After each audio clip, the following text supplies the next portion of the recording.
Electrical issues in vehicles can be a real headache.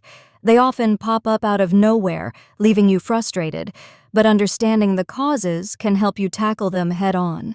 First up, a weak or dead battery is usually the main suspect.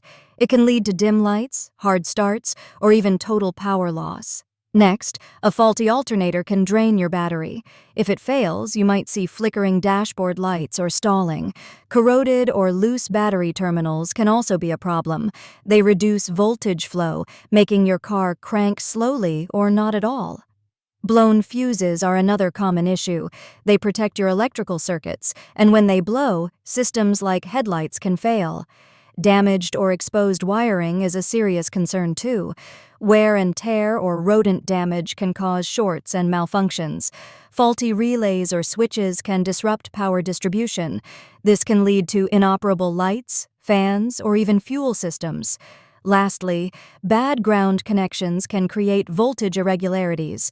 These can cause unpredictable behavior in your vehicle's electrical components, so keep an eye out for these issues.